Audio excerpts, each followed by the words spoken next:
Friends, चाचा का bioscope welcomes you. Ladakh series में आपने अब तक देखा कि हम दिल्ली एनसीआर, सोनीपत हरियाणा से Mansar lake, Bangus valley, Nishat garden, Mughal garden, Chashme Shahi, Sonamarg, Zojila pass, Kargil war memorial, Dras sector होते हुए कारगिल पहुंचे। फ्रेंड्स, ये हम लोग कारगिल में घूमने के लिए निकले हैं और सबसे पहले जा रहे हैं एलओसी। और ये नियाज भाई हैं, ये हमें एलओसी घुमाएंगे।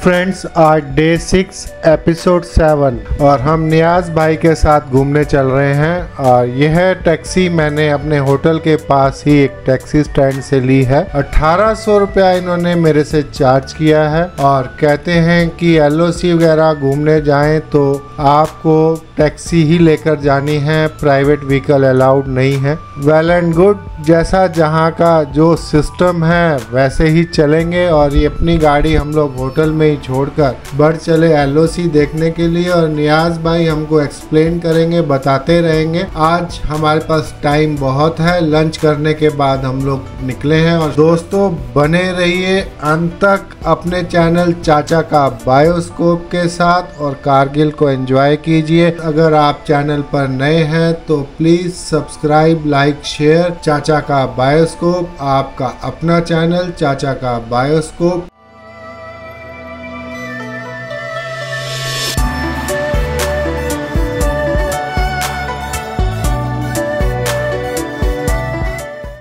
बस स्टैंड और टैक्सी स्टैंड बिल्कुल पास में ही है, साथ साथ। आपको कहीं टैक्सी की ज़रूरत है तो उसके साथ में ही टैक्सी मिल जाएगी। और श्रीनगर, लेह रोज के लिए रोज यहाँ से बस निकलती है। कारगिल की मेन मार्केट में हम लोग घूम रहे हैं। कारगिल प्राचीन समय में सिल्क व्यापार मंडी होती थी, जो अब तो नहीं है, लेकिन इसका इतिहास जो है सिल्क व्यापार मंडी के रूप में जाना जाता है। नियाज भाई ने बताया कि यहाँ मार्केट के अंदर जो पुराने घर और दुकानें बीच बीच में आपको नजर आ रही हैं, इनके ऑनर्स आज पीओके या पाकिस्तान में रहते हैं। और ये है दुकानदार, किराया उनको आज भी वहाँ पर भेजते हैं। वो बड़े अचंभित करने वाली बात ये मालूम पड़ी कारगिल के बारे में। ये जामा मस्जिद है। सुरू रिवर के पुल से निकल रहे हैं और यह सुरू वैली के ग्लेशियर से आती है। इसका द्रास रिवर में संगम होता है और आगे जाकर इंडस रिवर बनती है। इस समय हम निकल आए हैं कारगिल से 5 किलोमीटर दूर और हम क्रॉस कर रहे हैं शिलिकचे विलेज। ये लंबाई में बसा हुआ विलेज है। सुरू रिवर के किनारे सामने जो ग्रीन देख रहे हैं, सुरू रिवर के किनारे जो खेती है, सुरू रिवर का पानी इतना मिनरल से भरा हुआ है कि इसके आसपास जहाँ भी खेती होती है, नेचुरल मिठास वहाँ पर आपको हर एक प्रोडक्ट में मिलेगी। ये सुरू रिवर के पानी का कमाल है। इस समय हम बढ़ रहे हैं एलओसी की तरफ। और आप जो ये पहाड़ देख रहे हैं, जिस पर वनस्पति नाम की चीज नहीं है, इन पहाड़ों को सुगम नहीं जानिए। यहाँ पर हमारे फौजी भाई ऊपर चोटियों पर बंकर बनाकर रहते हैं और हर समय हमारी सुरक्षा के लिए तैनात रहते हैं। सर्दियों में ये पहाड़ बिल्कुल बर्फ से ढक जाते हैं। कितना दुर्गम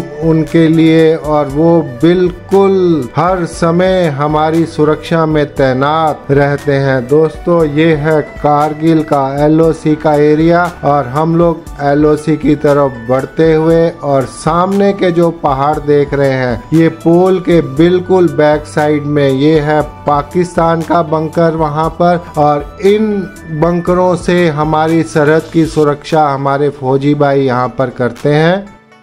यहीं ऊपर बायनाकुलर लगा हुआ है, एक व्यू पॉइंट बना हुआ है जहां से आपको प्रॉपर एलओसी नज़र आता है। यहां पर चाय नाश्ते का बंदोबस्त भी है, मैगी वगैरह ले सकते हैं। और बायनाकुलर यहां पर लगे हुए हैं, 50 रुपीज़ पर पर्सन लेकर एलओसी दिखाया जाता है और एकदम क्लियर आपको एलओसी का व्यू मिलेगा। इवन वहां पर हमारे फौजी भाई और पाकिस्तान के फौजी भाई भी घूमते नजर आएंगे। बकायदा बाकायदा उनके बंकर्स आपको दिखेंगे। बहुत मजा आने वाला है। जब आप आए तो इसको जरूर देखें। ये सामने रिवर के परली तरफ एक मैदान है। मैदान के कुछ आगे इंडियन आर्मी के बंकर बने हुए हैं। एक छोटा सा मंदिर भी है और वहीं पर हमारी LOC है, लाइन ऑफ कंट्रोल। उसके पिछली तरफ पाकिस्तान के बंकर हैं, पाकिस्तान की आर्मी, वहाँ उनके बंकर बने हुए हैं। ऊपर आपको एरो दिखाई दे रहा है, पाकिस्तान के 3 बंकर बने हुए हैं और वहीं से वो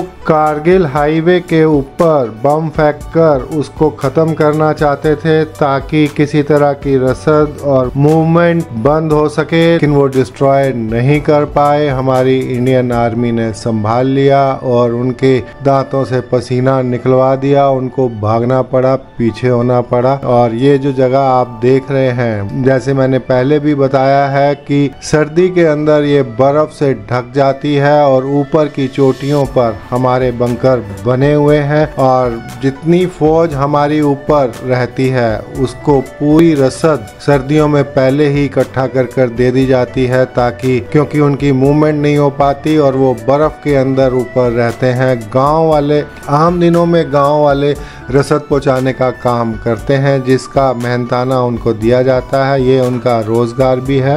अब हम आ पहुंचे हैं हंडरमान विलेज और यहाँ हंडरमान म्यूजियम भी बना हुआ है, हंडरमान हेरिटेज म्यूजियम।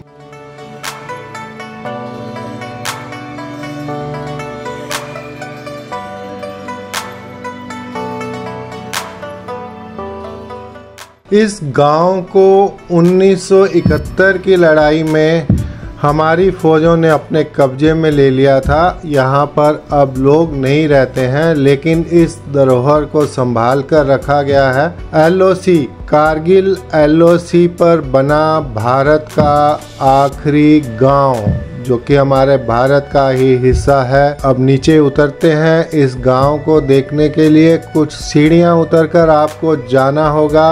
हुंडरमान कहें या हंडरमान, अपनी अपनी लैंग्वेज में सब उसी तरह से बोलते हैं जैसा समझ आता है। पूरा गांव एक म्यूजियम की तरह है। किस तरह से लोग गांव में रहते थे, कैसे उनके घर थे, धरोहर को पूरा संभाल के रखा गया है। उसके साथ कुछ भी छेड़छाड़ नहीं की गई है। आप सब जगह घूमकर इस कल्चर को देख सकते हैं, इसको एंजॉय कर सकते हैं। 70 के दशक तक गांव किस तरह के हुआ करते, जहां का एटमॉस्फेयर सर्दियों के अंदर पूरा बर्फ के अंदर ढक जाता है और लोगों ने कैसे अपने इंतजाम यहाँ पर कर रखे हैं, सब कुछ आपको देखने को मिलता है। म्यूजियम के केयर टेकर आपको इस चीज के लिए एक्सप्लेन भी करते हैं। म्यूजियम में जाने के लिए एक छोटी सी फीस भी है, वो टिकट आप लेकर अंदर म्यूजियम में जा सकते हैं, उस म्यूजियम को देख सकते हैं, पूरा एक्सप्लेन किया जाएगा और मजा आता है घूमने के अंदर। एक अलग सी चीज, एक अलग सा ये जानवरों का रहने का बाड़ा आप देख रहे हैं, जहाँ जानवर रखे जाते थे सर्दी से बचाव के लिए, उनका किस तरह से इंतजाम किया जाता था।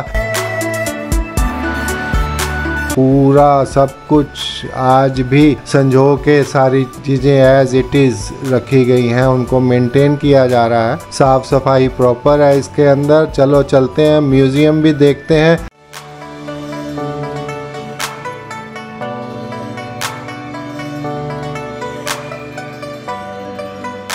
म्यूजियम के अंदर पत्र लिखे हुए हैं, लेटर लिखे हुए हैं और पाकिस्तान की वॉर के साथ जो शेल्स गिरे हुए थे वो गैलन वगैरह सारी चीज़ें संभाल कर रखी हुई हैं। गांव वाले और डिफेंस वाले जो जो चीज़ें इस्तेमाल करते थे और लोग जो इस्तेमाल करते थे वो सब चीज़ें, जैसे कि आप देख रहे हैं एक लालटेन, सब कुछ यहाँ संजो के रखा है, पुराने सिक्के वगैरह। तो आप म्यूजियम को थोड़ा सा घूमिए। लाइट की अंदर लाइट नहीं है, आपको मोबाइल के साथ या टॉर्च के साथ ही मोबाइल की लाइट के साथ अंदर घूमना होगा और इसको एंजॉय कीजिए। पुरानी चीज़ें आपको देखने को मिलती हैं, पूरी संभाली हुई हैं और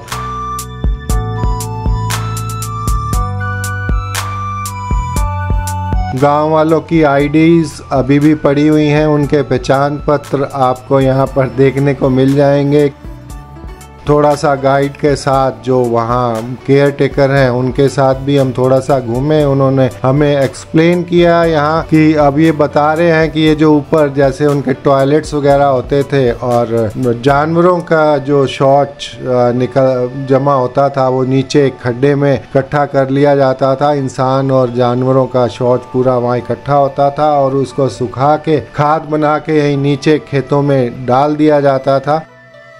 ऑर्गेनिक खेती, कोई भी रसायन का इस्तेमाल नहीं करते थे। यहाँ दिखा रहे हैं ये नीचे जाने का रास्ता है और नीचे भी पूरा रास्ता अंदर जैसे बंकर, सर्दियों के अंदर ये लोग नीचे पहुँच जाते थे। जानवरों को भी नीचे ले जाया जाता था।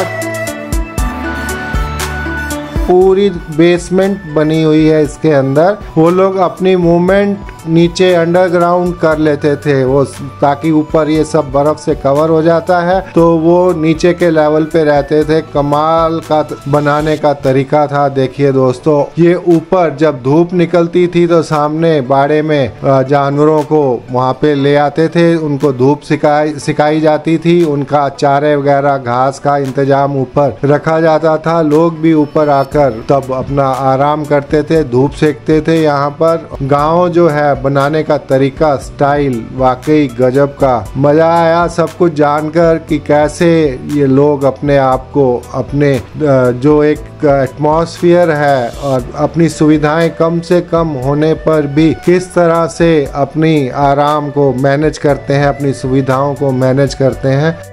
पहाड़ की चोटियों पे बंकर्स बने हुए हैं।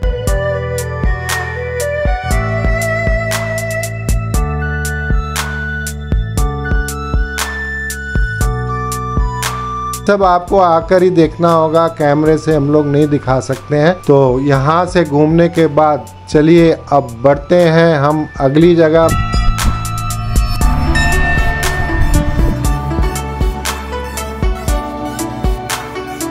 हम लोग आ पहुंचे हैं शिव मंदिर, जो प्लाटोनाथ मंदिर के नाम से जाना जाता है। सन 1971 से पूर्व लाइट रेजिमेंट के क्षेत्र में इस वर्तमान मंदिर के पीछे नीचे की ओर एक व्यक्ति अपनी झोपड़ी में रहता था। यह व्यक्ति हमेशा पशु पक्षियों की सेवा में लीन रहता था और संसार के समस्त बंधनों से मुक्त प्रतीत होता था। शायद इसलिए यहाँ के स्थानीय निवासी उसे पागल समझते थे और उस व्यक्ति की ओर विशेष ध्यान नहीं देते थे। कुछ समय बाद स्थानीय लोगों ने महसूस किया कि यह व्यक्ति कुत्तों, गायों एवं पक्षियों की सेवा के साथ साथ भगवान शिव, भैरव की भी उपासना करता था। स्थानीय लोगों ने धीरे धीरे इस विशेष को बाबा के नाम से पुकारना शुरू कर दिया तथा कुछ लोग बाबा के पास उनकी कुटिया में भी जाने लगे। कहा जाता है कि सन 1971 के भारत पाक युद्ध में पाकिस्तान ने कारगिल क्षेत्र में भारी मात्रा में बम वर्षा की। बहुत सारे गोले प्लाटो क्षेत्र के आसपास आकर गिरे, लेकिन उनमें से एक भी गोला नहीं फटा। युद्ध समाप्ति के बाद बाबा ने लोगों से उस गोले को पीछे नदी में फेंकने के लिए बोला, लेकिन लोगों ने डर के मारे उन गोलों को हाथ नहीं लगाया। तो बाबा ने एक एक करके वो गोला नदी में फेंकना शुरू किया। जितने गोले वहाँ गिरे थे और वो उनको उठा के नदी में फेंकते थे तो वो नदी में जाके फटते थे। लोगों को बाबा चमत्कारी नजर आए, उनको बाबा की शक्ति का एहसास हुआ, तो लोगों का भी डर खत्म हुआ और उन्होंने वो गोले ढूंढ ढूंढ कर नीचे फेंकने शुरू किए और सारे गोले नदी में जाकर फटे। इस घटना के बाद बाबा के भक्तों में वृद्धि होने लगी। भक्त उनके पास आकर मिलने लगे और बाबा उनको आशीर्वाद देते और उन्होंने आदेश दिया कि इस प्लाटो क्षेत्र में सोमवार के दिन भगवान शिव की पूजा अर्चना की जाए और इस दिन सभी शाकाहारी रहें, किसी तरह का नॉनवेज नहीं खाएं। इस प्लाटो पर कभी कोई दैवीय दुर्घटना नहीं होगी तथा प्लाटो क्षेत्र संपूर्ण रूप से सुरक्षित रहेगा। एक दिन बाबा जो अचानक अंतर ध्यान हो गए, किसी को कोई खबर नहीं मिली कि बाबा कहाँ चले गए। भक्तगण उनकी कुटिया में प्रत्येक सोमवार को भगवान शिव की पूजा अर्चना करने लगे। जो कुछ भी चढ़ावा चढ़ता था उसे अलग से एकत्रित करते थे। सन 1990 में इस भव्य शिवालय का निर्माण कार्य शुरू हुआ और 15 जुलाई 1991 से शिवलिंग की प्रतिष्ठा की गई। बाबा जी के विषय में कोई कुछ नहीं जानता था, यहाँ तक कि लोगों को उनका उनका नाम भी नहीं पता था और उन्होंने अपने तप द्वारा प्लाटो की रक्षा की थी। भक्तजन उनको प्लाटोनाथ बाबा कहने लगे और शिवालय प्लाटोनाथ मंदिर के नाम से विख्यात हुआ। यह स्थान एक लाइट रेजिमेंट ने विकसित किया था और यह मंदिर लाइट रेजिमेंट द्वारा व्यवस्थित किया जाता है। फ्रेंड्स, अगर आप कारगिल आते हैं और आपको टूरिस्ट व्हीकल की ज़रूरत पड़ती है घूमने के लिए, तो मैं इनके साथ घूमा हूँ। अच्छे आदमी हैं, नेचर की अच्छे हैं और आपको बढ़िया घुमाएंगे। अपना नाम और मोबाइल नंबर ये बता रहे हैं। तो सर, मेरा नाम है नियाज़ अली, मैं यहाँ का ड्राइवर हूँ। तो मेरा मोबाइल नंबर है 9906530846। तो आप लोग मुझे कांटेक्ट कर सकते हैं सर। यहाँ पे सुरू वैली घूमना, कारगिल में कहीं भी घूमना हो तो मैं आप वो लोगों को फ्री एंड फेयर घुमा दूँगा sir. Thank you sir. Thank you. आप सब ने डे 6 और एपिसोड 7 के अंदर हमें कारगिल घूमते हुए देखा। आज डे 7 और एपिसोड 8 हम बढ़ेंगे कारगिल से लेह की तरफ और रास्ते में घूमते हुए चलेंगे। सारा ब्यौरा मैं आपको दूंगा, सब चीज़ डिटेल में दिखाऊंगा। और दोस्तों, बने रहिए अपने चैनल चाचा का बायोस्कोप के साथ। और अगर आप चैनल पर नए हैं, आपने सब्सक्राइब नहीं किया है, तो आप सबसे रिक्वेस्ट है कि प्लीज़ सब्सक्राइब, लाइक, शेयर चाचा का बायोस्कोप, आपका अपना चैनल चाचा का बायोस्कोप। साथ ही थम्स अप के बटन को और बेल आइकन को प्रेस करना नहीं भूलिएगा। हम आपके साथ हमेशा जुड़े रहते हैं और नेक्स्ट एपिसोड में हम कारगिल से लेह तक के रास्ते को जानेंगे।